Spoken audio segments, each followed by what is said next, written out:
It has been a long, long summer, but we are back. Bleav in Panthers, brought to you by Bleav Podcast Networks. I'm your host, Desmond Johnson, here in the house. A bit of housekeeping before we get into it. This quick hit today on Monday, July 28th, 2025. Jonathan Stewart will be back with me starting tomorrow. We'll be able to get in a little bit more in depth about the Panthers, what they've done this past offseason, and looking forward to preseason here. The Panthers are only a week and some change away from live bullets in the opening preseason game. So we'll get you all ready for that, like we do here at Bleav in Panthers.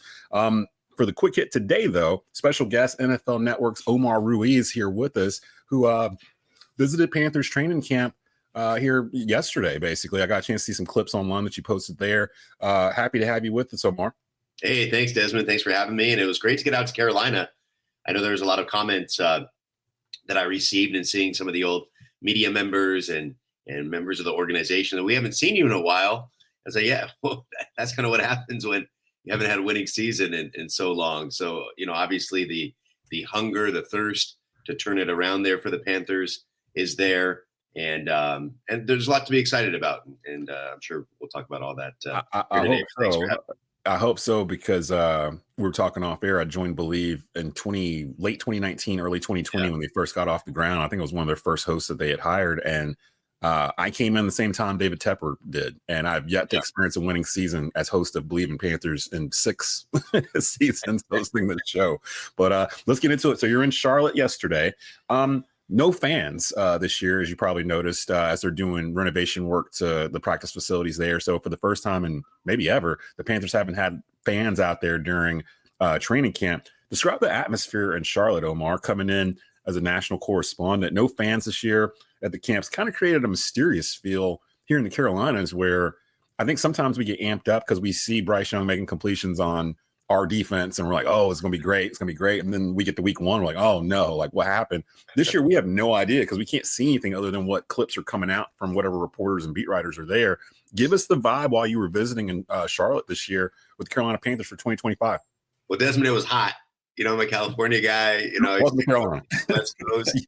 You did literally come during the biggest heat wave of the summer, here. It literally came when you got here. So you walk outside and it's that sweat already, and I was working it up pretty good, walking out to practice, and I saw Coach Canales, and I told him that there was a mishap at my hotel. Didn't have breakfast or coffee or anything. He kind of runs over to the equipment people. It's like, get this guy some snacks or whatever. We don't want him passing out here. But given all that, and I say that because the energy, the spirit, the effort of practice, I thought was really clean.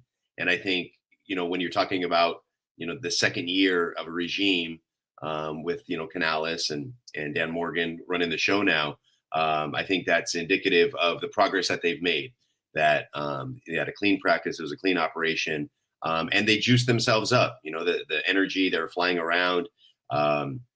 Without the fans. I mean, it's easy to kind of get themselves jacked up when you have all the fans screaming for them and kind of simulating a game environment. But without that, they have to do it themselves.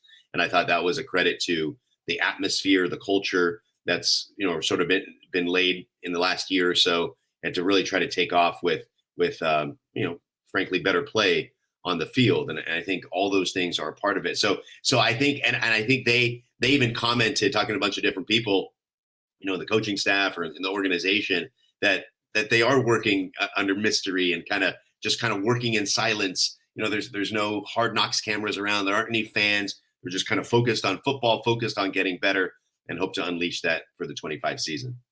Omar Ruiz joining us here from NFL Networks, talking a little Carolina Panthers training camp that just got underway a couple of days ago. I did see the clip on X. You got a chance to sit down with starting quarterback Bryce Young for the Carolina Panthers. What were your takeaways after interviewing him?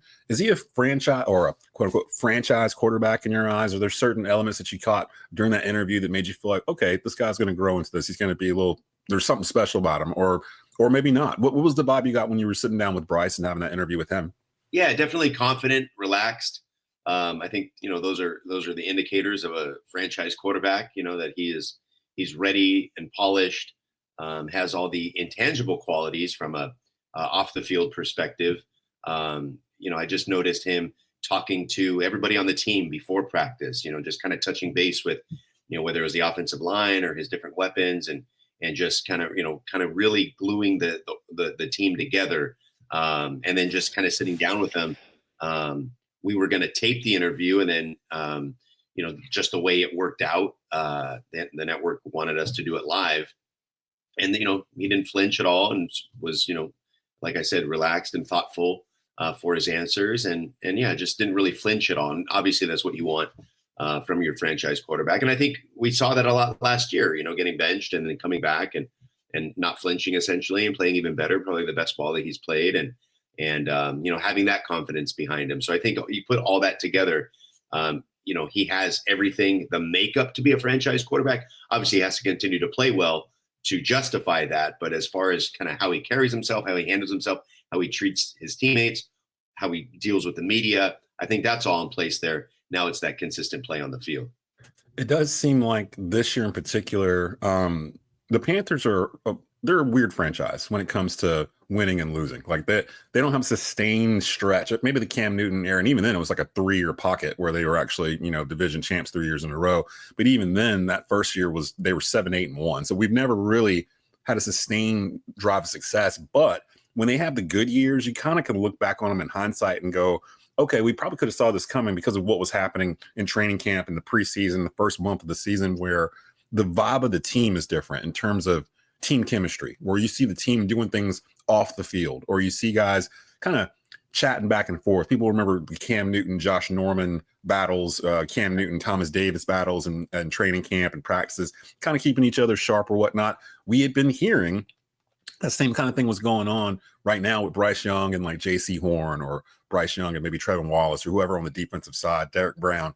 Are you seeing those kind of back and forth kind of poking at each other type vibes, kind of letting you know that, they're all in this together? Because we've seen Panther teams where it's kind of the offense is one team, the defense is another team. They never really connect, and you kind of go that way. The ones that are great are the ones that are connected. 2015 kind of, says it all. Like, do you feel like they're kind of connecting on that level off the field from what you're seeing on the field? Yeah, I think that's an important point that you make there, Desmond, because, some of the guys were talking about how J.C. Horn and Mike Jackson went up to Bryce Young. They started jawing with him before practice and kind of really got the juices flowing, the competitive energy of practice. And Bryce responded, in a positive way and sort of, galvanized the group in that way. And I think that speaks to your point where it is competitive. They know that they're going after each other on the field, but they are on the same team. I didn't sense any negative camaraderie, so to speak, in that regard, but it does feel like a unit. And I think that speaks to, who Dave Canales is, just kind of that positive demeanor, that togetherness, the inclusiveness that they're trying to form for that 53 player roster. And so yeah, one of the things that we were watching was Ted McMillan versus J.C. Horn or T-Mac versus Mike Jackson, just kind of see how, they were, getting after the rookie there and they were, attacking him pretty good and looking to shut him down, but for the sake of improving his play and improving the team as a whole. So yes, it's very competitive. They're going after each other, but it is in the spirit of getting the entire team better. And, didn't sense any negativity or nastiness to that competitive energy. NFL Network's Omar Ruiz joining us here on Bleav in Panthers Quick Hit. Let's talk about some of those position battles. One in particular, the one that I think all of us across the state are kind of keeping an eye on. The most contested room probably on this roster right now is at wide receiver. And that's a first for us. We've had stretches where we might have a room that's got one or two guys in there and the rest of them kind of filling in the blanks. We've had years where we don't even know the names of the wide receivers by the end of the season because they're just kind of plucking guys off the street to fill the roster.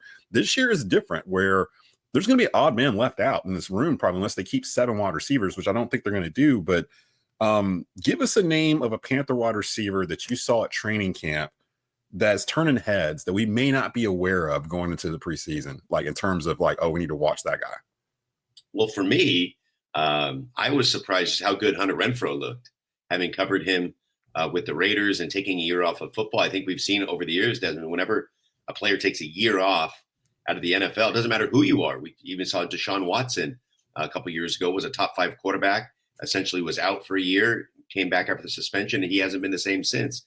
So to see a guy take a year off and come back the way he did, Hunter Renfrow was making plays, just moving in and out, the shiftiness, the quickness, everything that we saw as a 100-catch receiver in Vegas was on display there at that practice. And I think for me, coming into this training camp, I was wondering, is he just competing for a roster? Is he a guy that they're going to try to factor into the offense at this point? He looked like a guy that's going to make a case to factor into the offense, not just make a roster. So when you talk about a very competitive room, having a guy like that, I thought, turn my head, open my eyes in a big way. But you mentioned it, so many different weapons. And this is something I was talking to Coach Canales about after practice, was Bryce Young was distributing the ball all over the field to many different weapons. David Moore, we talked about. T-Mac made some plays. And I think another important point, and this is sort of, I think, as far as the evaluation process, the confidence they have in Andy Dalton, so they feel they're getting a true evaluation for some of those second-tier receivers when they are lining up with the second team, because they have a bona fide quarterback in Andy Dalton to evaluate off of. And I think that's an important thing when you talk about a competitive position group, that yes, not only are they being evaluated with Bryce Young in the first team, but they get a true evaluation on their skill set and what they can bring to the table, because Andy Dalton is such a good backup in that respect. So speaks to the competitiveness of that wide receiver group. And it's going to be interesting to watch throughout camp as it plays out, because so many different guys were making plays and stepping up when their number was called. Yeah, it's crazy too, because normally in preseason, I'm the type of guy where I'm like, preseason is really for like the last 5 or 6 spots on the roster. Because for the most part, for most teams, the roster's for the most part set. You're really talking about the special teams guys, the fringe guys, somebody that might flash in preseason. You want to give them a shot. They're usually the last 5 or 6 spots usually. That's what preseason's for. But this year, I'm looking at it like I might have to pay more attention early on because of the wide receiver room. They got to play these guys so we can figure out what's going on with live bullets. And you're right. Hunter Renfrow has been making daily appearances online on social media with just like clips of him catching balls at crazy angles. And I know his nickname is the Route God because he was so great at running routes, and he seems like he's picked that back up. I saw him blow by, I think it was Mike Jackson on like a turn or something, and just kind of left him off the screen the other way. So I'm really excited about him, and they kind of got him in a steal too. So I don't think it's a matter of will Hunter Renfrow make the team. I think it's a matter of which is he wide receiver 3, 4, but like what is he in the overall scheme of the roster? But it looks like he can definitely make an impact immediately. So shout out to head coach Dave Canales for bringing him in and giving him a shot on the roster. Looks like he's probably going to get through, if I'd say it right now, late July. Before we get you out of here, though, real quick, talking about head coach Dave Canales of the Carolina Panthers, entering year 2 as the head coach. Panthers owner David Tepper, we talked about this off air before we came on. I've been the host of Bleav in Panthers going on 6 years now. David Tepper's been the owner of the Carolina Panthers going on 6 years now. We have yet to experience a winning season since David Tepper took over back in 2018. Being around the Panthers, the other day, being around Dave Canales, being around Bryce Young, the upper management, everything else, and just kind of seeing the organization hands-on, eye to eye.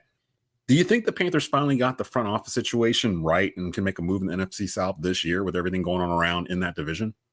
I think so. I think maybe if they're in the NFC East or the NFC West, maybe not. But I think that division is open right now, and why not the Carolina Panthers?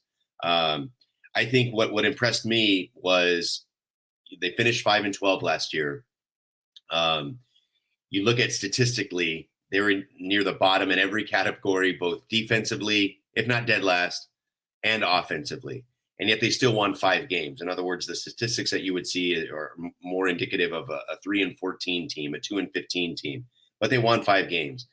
They had leads in 3 other fourth quarters that they didn't pull out. And obviously, when you bring a young team along, they have to learn how to win in the fourth quarter. But what all that says to me, there were a lot of intangibles that were going into that, things that go beyond the statistics and the stat sheet. And so the foundation for that has been laid with this team, the toughness, the competitiveness, all that.